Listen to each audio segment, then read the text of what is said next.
When we look at the economy today, it's clear we've made enormous strides. And our plans and our policies have produced the strongest job creation economy in modern times. In addition, 8.3 million jobs in my first 15 months in office at a record. Unemployment rates were down to 3.6%, the fastest decline in unemployment to start a presidential term ever recorded. And in addition, Americans have applied to start 5.4 million new small businesses last year, 20% more than any other year on record.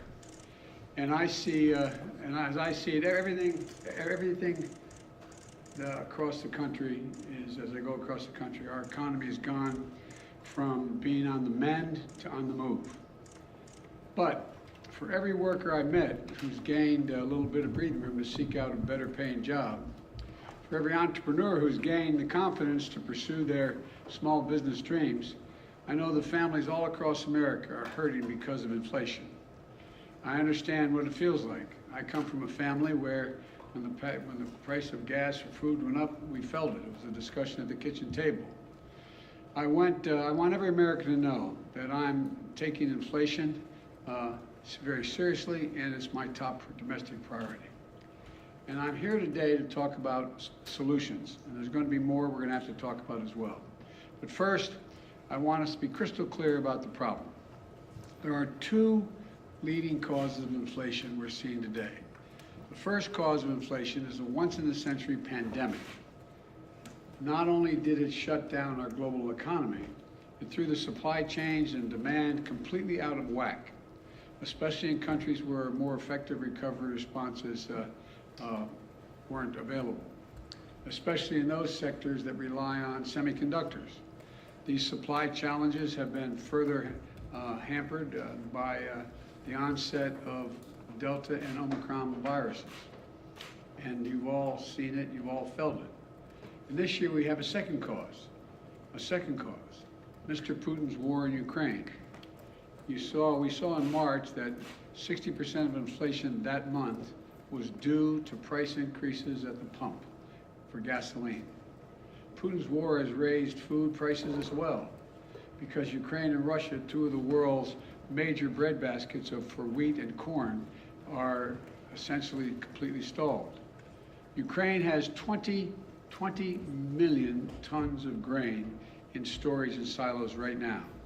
They're trying to figure out how to get out of the country into market, which would reduce prices around the world. Normally we'd have already begun to export them into the market, but it hasn't because of Putin's invasion.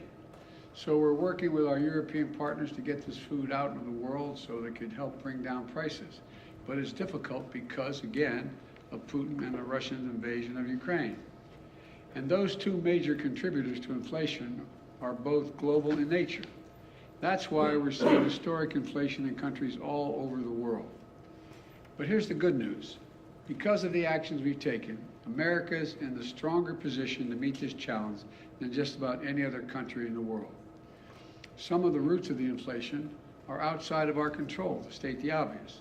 But there are things we can do and we can address and we need to do. That starts with the Federal Reserve, which plays a primary role in fighting inflation in our country. I put forward highly qualified nominees to lead that institution, and I strongly urge the Senate to confirm them without delay.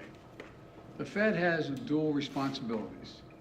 First is achieving maximum employment, and second is stable prices. And while I'll never interfere with the Fed's judgments and decisions or tell them what they have to do, they're independent. I believe that inflation is our top economic challenge right now, and I think they do too. We've built a strong economy with a strong job market. And I agree with what Chairman Powell said last week, that the number one threat is the strength, and that strength that we built is inflation. So the Fed should do its job, and it will do its job, I'm convinced, with that in mind.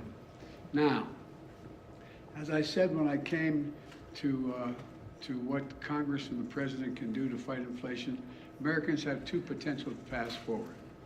The first is my plan, the Democratic plan, plan put forward by congressional Republicans is a second alternative. Here's how each of us would tackle inflation.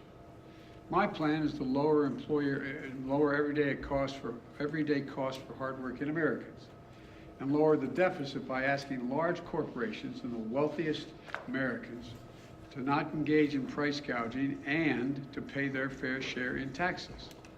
The Republican plan is to increase taxes on the middle-class families, let billionaires and large companies off the hook as they raise prices and reap profits at record amounts. And it's really that simple. But let me explain why this choice is so important. Let me start with the Putin price hike, high gas prices, and energy prices. My plan is already in motion. I led the world and other countries to join with us to coordinate the largest release of oil from our stockpiles of all the countries in history, 240 million barrels to boost global supply. Here at home, U.S. oil and gas production is approaching record levels. In fact, we produced more oil domestically in my first year in office than my predecessor did in his first year. To further drive down prices, my administration is allowing the sale of gasoline using homegrown biofuels this summer, which wasn't allowed before. And to reduce our dependence on foreign oil and reckless autocrats like Putin, I'm working with Congress to pass landmark investments to help build a clean energy future as well. From tax credits for businesses to produce renewable energy, to tax credits for families to make their homes more energy efficient. I met with nearly a dozen CEOs of America's largest utility companies. And they, to a person, told me that, and including Southern Company, American Electric Power, and 10 others. They confirm that if we pass the investments I'm talking about, we'll immediately lower families' utility bills by as much as $500 a year, according to their one estimate. That's by they're going to make their homes more secure in terms of heat not getting out and air conditioning not escaping because they have good insulation. Now, what's the congressional Republican plan with respect to energy? First of all, their plan is to give oil companies a free pass. For example, right now oil companies are sitting on 9,000 unused leases, oil leases, which are the property of the federal government, on the property of the federal government. Under my plan, they would have to pay taxes, and if they don't use those leases to produce more oil, they just can't sit on it. Unlike under the Republican plan, they'd be allowed to continue to sit on this land without producing while shipping record profits back to their investors. The fact is, the average cost of a barrel of oil has been steady for weeks. So why do gas prices keep going up so high? Republicans have offered plenty of blame, but not a single solution to actually bring down the energy prices. You know, we have no plan. They have no plan to bring down energy prices today. No plan to get us to a cleaner, energy independent future tomorrow. So in the future, American families are no longer subject to the whims of dictators halfway around the world. The next thing is, let's compare our plans when it comes to lowering everyday cost. My plan is to make concrete, common sense steps to bring down the biggest expenses that families are facing. Let's take drug prices. My plan will let Medicare negotiate prices for prescription drugs, like they do with the Department of with the military as it relates to what the administration is able to negotiate for prices for military. The cap, and I also call for a cap on the price of insulin, which 200,000 American children rely on because they have type 2 diabetes at $35 a month. Costs $10 to make the insulin. They make a significant profit instead of the average price of about $640 a month. Think of the difference it will make in millions of American families, like the family I met with in Virginia about 3 weeks ago, struggling every day, every single month to afford their son's insulin. And on this and other issues, I've laid out specific proposals to Congress to bring down the cost of everyday cost all many American families face. And that's in addition to the work my administration has already done to lower prices. Another reason why prices are up for products people need relates to whether or not the manufacturer has access to all the materials they need to build a product. Think of the materials you need to build a house. If you can't get the materials from the ship to shore, from the shore to the home, the prices are going to go up. That's why we brought labor and industry together on the West Coast to improve operations at the ports, to speed up the transfer of products from abroad to shore, from shore to the location where they're going to be used, so that those products can move more quickly and cheaply. We haven't had enough truckers, for example, to deliver the lumber or other goods. That's why we are executing a plan to get more truckers on the job. It reduces the time it takes to move the goods quickly. Another problem we face is in some industries, there isn't enough competition. And I've often said that capitalism without competition isn't capitalism, it's exploitation. So we're promoting competition for everything from internet services to meat processing. We basically have 4 meat processors in the whole country. They process the meat that goes into the hamburgers you buy. So they set the price. When there's no competition, they can set the price higher and higher. So we're helping smaller companies get into the game to compete and help bring down the overall prices. The bottom line is easing these bottlenecks and making our supply chains more secure is a major focus of my economic strategy. So things move more quickly. Prices go down, not up. You know, some parts of my plan I've been able to get done on my own. I mean, just without congressional approval. Some parts are being held up by Congress. Well, all of my plan is focused on lowering costs for the average family in America, to give them just a little bit of breathing room. Now, what's the congressional Republican plan? They don't want to solve inflation by lowering your costs. They want to solve it by raising your taxes and lowering your income. I happen to think it's a good thing when American families have a little more money in their pockets at the end of the month. But the Republicans in Congress don't seem to think so. Their plan has actually made working families, going to make working families poorer. You don't have to take my word for it. It's in writing. They've made their intentions perfectly clear.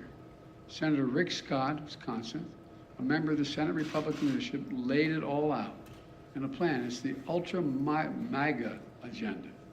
Their plan is to raise taxes on 75 million American families, over 95% of whom make less than $100,000 a year total income. The average tax increase would be about $1,500 per family. They've got it backwards in my view. I proposed a minimum tax for billionaires. In recent years, the average billionaire has paid about 8% in federal taxes. Congressional Republicans have proposed increasing taxes on teachers and firefighters. 55% of the largest corporations paid net zero in federal taxes in 2020 on $40 million profits. It just isn't right. That's why I proposed a minimum tax for corporations.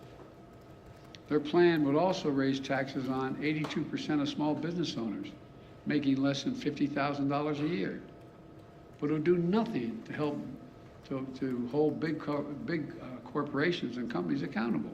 Think about it.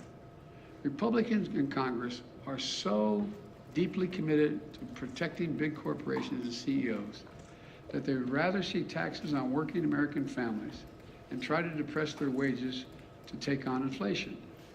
Never mind the fact that many of these companies are recording record profit margins, even as they raise prices record amounts. Look, you've heard me say it before, I'm a capitalist. I'm not out to punish anybody. I have no problem with companies getting and generating reasonable profits. But in this moment of peril, with the war overseas and inflation surging around the world, the last thing we should be thinking about is rewarding companies for exploiting the situation. While families struggle to pay their bills, some corporate executives are on earnings calls with investors on Wall Street cheering their record profits. and explain how they're using this period of inflation to cover the rise in prices far beyond what they need to do to cover their costs. And all this time, they're not even paying for a fair share of taxes in the first place. You want to bring down inflation? Let's make sure the wealthiest corporations pay their fair share. My plan asks those companies to pay their fair share in taxes.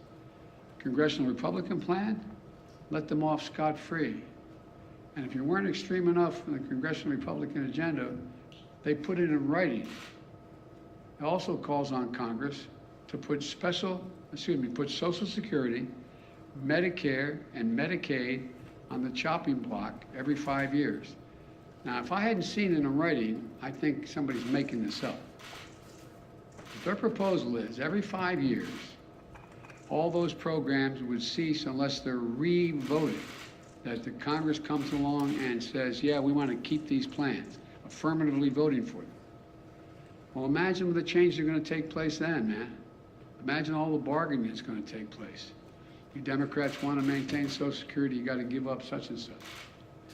Look, I want to give Medicare the power to negotiate drug prices and make it stronger and lower your cost.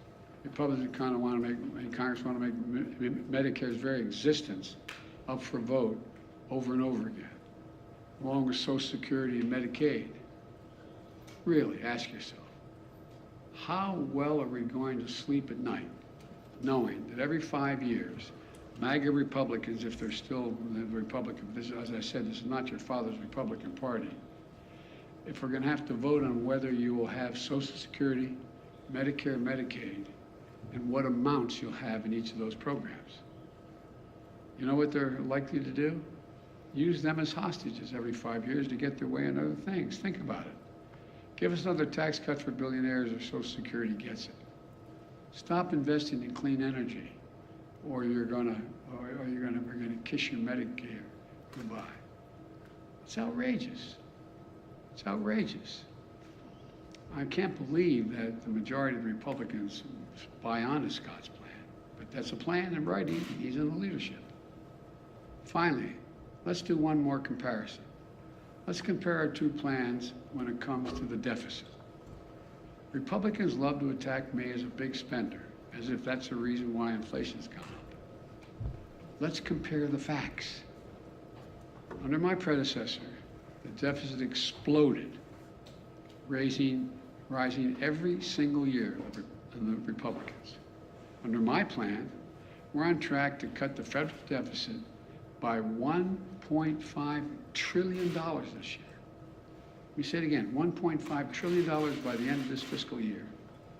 The biggest one-year decline in all of history for America. That's in addition to last year, we cut the budget $350 billion. The deficit, not the budget, the deficit, $350 billion. My Treasury Department is planning to pay down the national debt this quarter, which never happened under my predecessor. Not once, not once. Because unlike my predecessor, the deficit has gone down both years I've been here. That is not an abstraction. It matters. It matters to families because reducing the deficit is one of the main ways we can ease inflationary pressures. Look, the bottom line is this. Americans have a choice right now between two paths, reflecting two very different sets of values. My plan attacks inflation and grows the economy by lowering costs for working families, giving workers well-deserved raises, reducing the deficit by historic levels, and making big corporations and the very wealthiest Americans pay their fair share.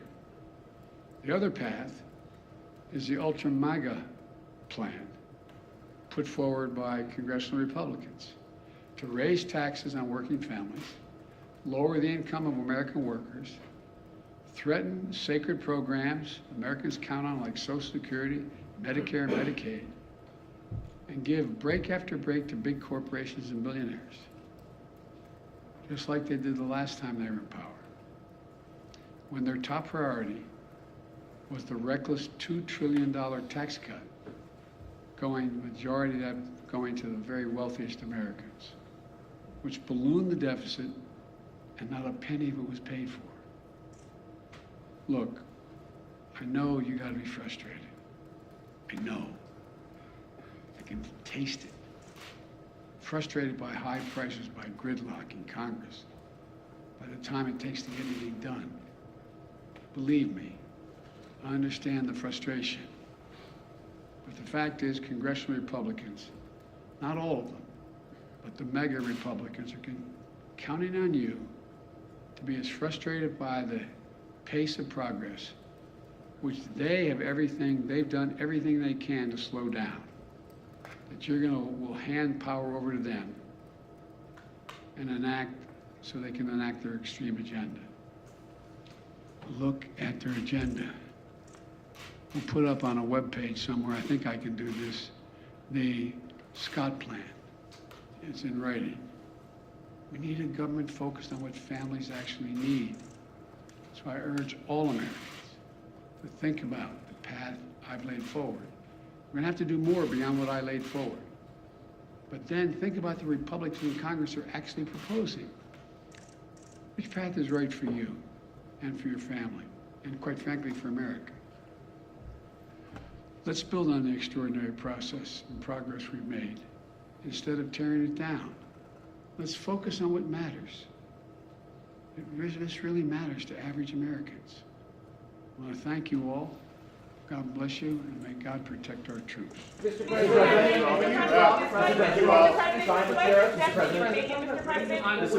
why do you... You're going to ask me about what I spoke about. Mr. President, why do you believe so many Americans believe that your administration is not doing enough to combat inflation? And do you believe that you and your administration bear some measure of responsibility for the inflation that we're seeing across the country? First is we're in power. That's the first thing. And you justifiably right, we control all three branches of the government. Well, we don't really. We have 50-50 in the Senate.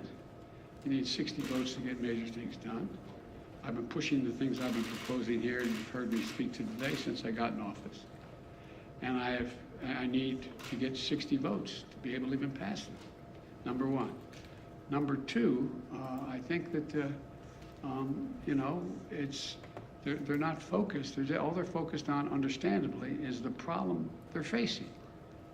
They get a 5.5% raise, an average raise in their salaries, and yet inflation exceeds that. And they look around the world, and they know that a lot of it's extremely complicated. And so they're frustrated, and I don't blame them. I really don't blame them. There's a lot we have to do.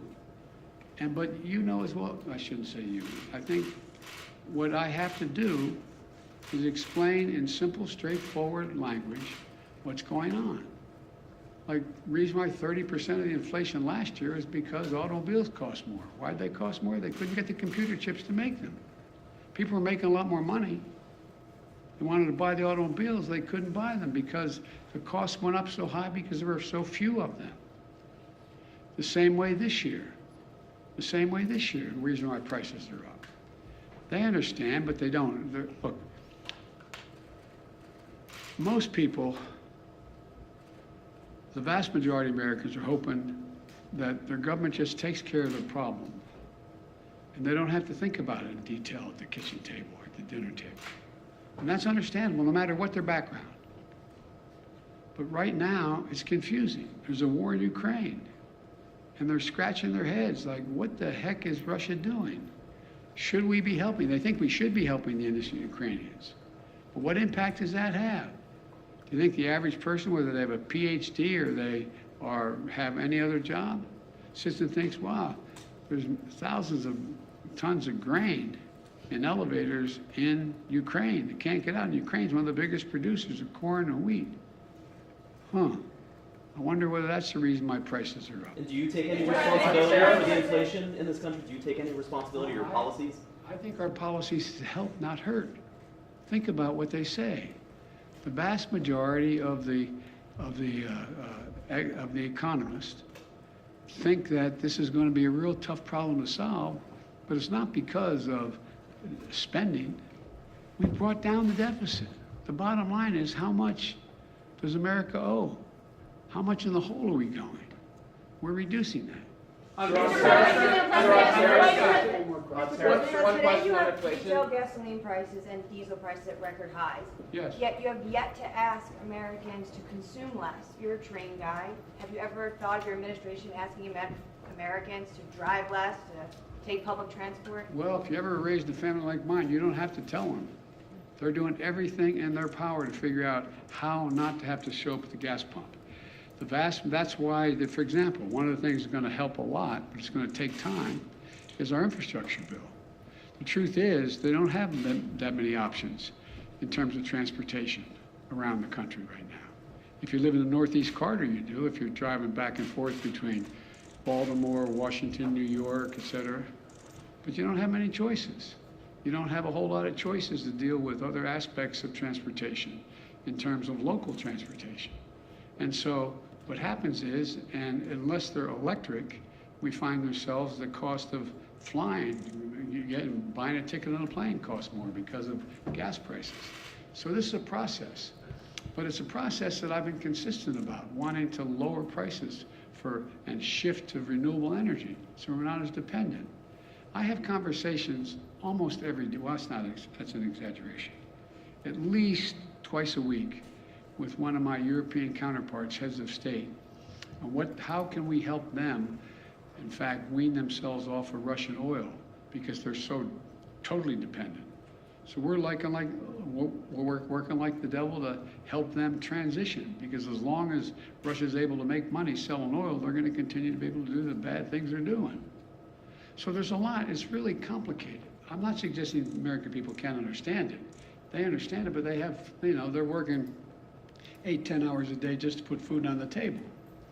And so I think what's happened is we have, in a sense, I never expected, let me say this carefully. I never expected the ultra MAGA Republicans who seem to control the Republican Party now to have been able to control the Republican Party. I never anticipated that happening. Mr. President, will you drop Trump's China tariffs? Mr. President, a year ago the administration was saying that inflation was transitory. That's obviously not the case now. How long do you think it will be until we see prices coming down? I'm not going to predict that. It ranges depending on which economists you're talking to by the end of this year, and some say it's going to increase next year, but there's others say by the end of this year you're going to see it come down, by the calendar year. I don't know, but I know what we have to do to make sure that we can bring it down. Mr. China President, tariffs. will you drop Trump's Do China you tariffs? support any restrictions on abortion, or what limits do you believe I'm there should not be, gonna as the respond to Senate anything is because stating I now? want the story to be about inflation. On China tariffs, You called out Rick Mr. Scott. President. You called out Rick Scott a little while ago in your remarks. Earlier today, anticipating your remarks, he said, and I'm just quoting here, that the best thing, most effective thing Joe Biden can do to solve the inflation crisis he created is resign. He's the problem.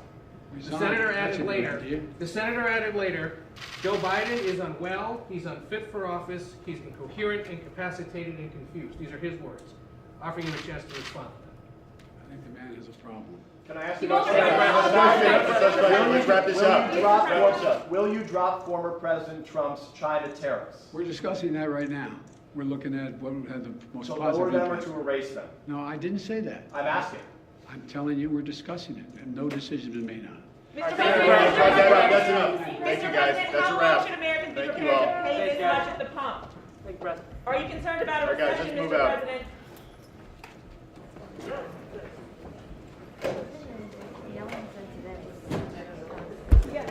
I wish you said that.